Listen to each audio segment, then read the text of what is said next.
All right, what are we going to talk about today, Hadley Monster?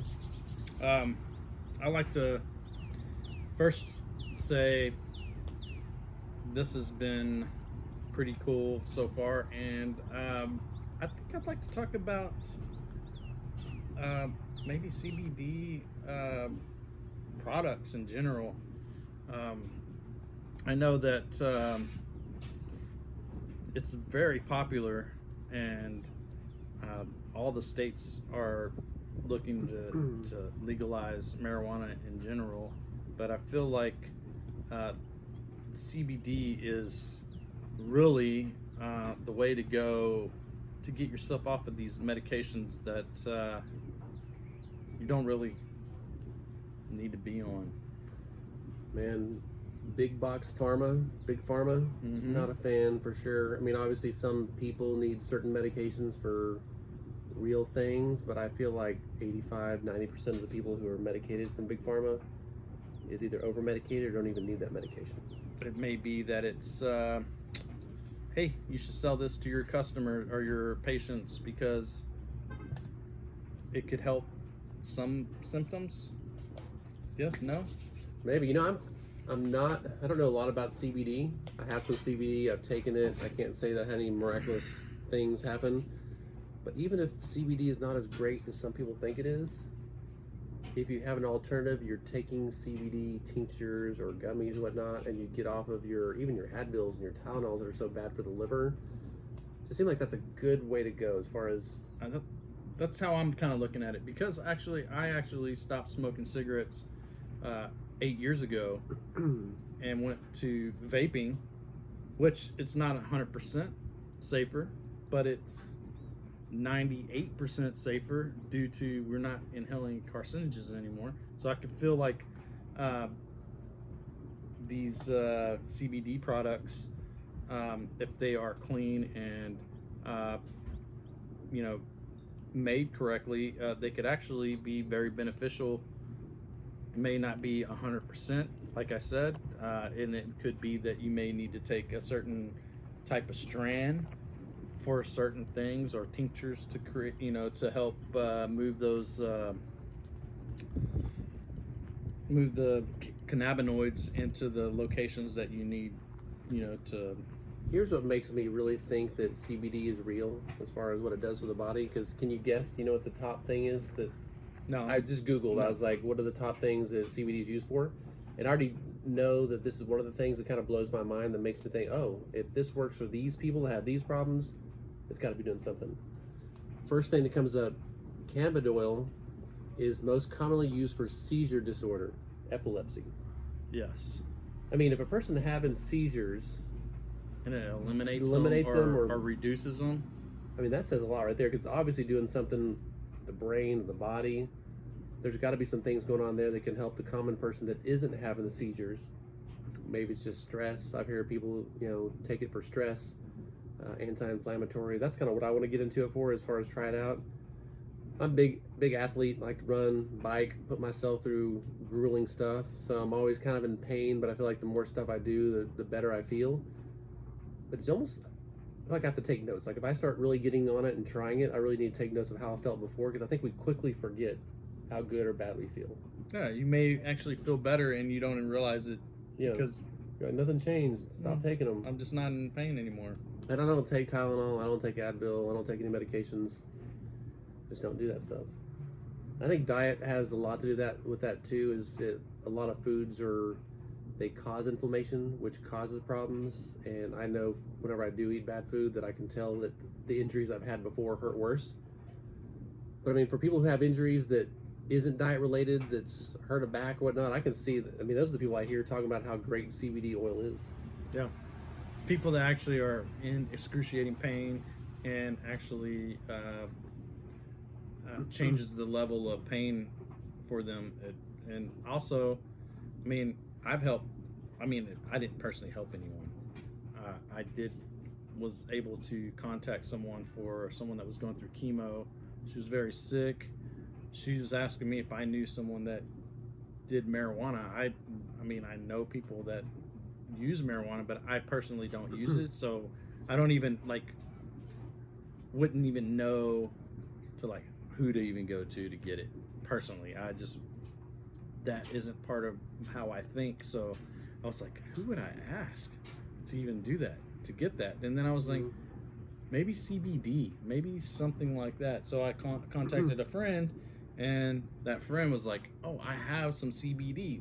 So he actually brought it to me, and I gave it to the lady, and 2 weeks later, she sat next to me at work at one time. She doesn't even work with me anymore. But she was like, that was amazing. I can't believe how well that worked for me. I was very nauseous, throwing up every morning. I would wake up, I'm throwing up. And now she was at the point where she was like, I feel great. I take the stuff. I feel amazing. I actually eat food when I wake up in the morning instead of like waiting all day and I'm feeling like I'm going to throw up all day. So it helps people. I saw it help someone that, I worked with watch go downhill and they come right back uphill.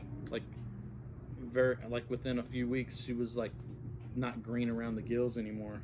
I went to, actually, didn't we go together to that CBD meeting? Yeah. And so I'm kind of anti the salesy stuff. So it was like a sales meeting of how you can like sell their product and like the pyramid scheme, whatever. But I was there mainly to just check out, see what they had to say about the CBD oil, and if it was a good deal for me, just purchase it myself is what I was thinking. But it's kind of hard for me to believe the stories, but they had several people stand up that had stories about insomnia, certain pain, certain things they couldn't do before, they can do now. I still, being such a skeptic, I was like, all right, is this real? Is it not real? But I know there's a lot of people, and I mean, some of you guys out there that are hearing this, could probably, list out and say your experience and help me understand how this is actually helping. So here it says, cannabidiol is most commonly used for seizure disorder. It is also used for anxiety, pain, a muscle disorder called dystonia, Parkinson's disease, Crohn's disease, and many other conditions, but there's no good scientific evidence to support these uses. That's the part. It's kind of like snake oil that may be working, and where I think that even if it's not, you think it is, and it in turn does, then it's actually working. You almost believe it works, so it does. Because you can mind over matter type of thing, right? And then like the thing that we saw together, they actually had the actual CBD oil that they sold, and then these tinctures that you would take with it for different particular things. One would be a person that would have migraine headaches. They would take the tincture, and then they would take the CBD oil, and then it would actually move the cannabinoids. They called it a booster, whatever it was. The tincture was a booster for that particular type of thing. Like one was for sleep. If you couldn't sleep, it would help you sleep. There was one that was for headaches and pain, or arthritis, joint pain. That was the one. That was like one of their top sellers. Because they called them like calm, focus, energy, those kind of things. Yeah, pain. So then the other part is like the full spectrum, like you kind of were touching on, that we're still trying to learn this. I'm trying to wrap my brain around the CBD whole thing, but full spectrum CBD, full spectrum means that an oil or product contains all the cannabinoids that are naturally occurring in the cannabis plant. Quality full spectrum CBD products are typically high in CBD, with only trace amounts of minor cannabinoids and very low in THC, usually less than 0.3%. Yeah, and I believe like Texas is it has to be at least less than 1%. So if that's 0.03%, 0.3%. yeah. So it's well within the legal for most states that allow CBD but not THC. But like what I hear, like we hear a lot of things that are so much garbage out there, trash out there in any product you get. I understand you have to pick and choose the right CBD, and I have no idea which ones are right, or which ones you should get, or what brands. I don't really know. But the full spectrum is what I keep hearing is the one that's supposed to be the better one. Maybe it's within brands you get the full spectrum. Maybe there's a different way of getting the full spectrum together that's better.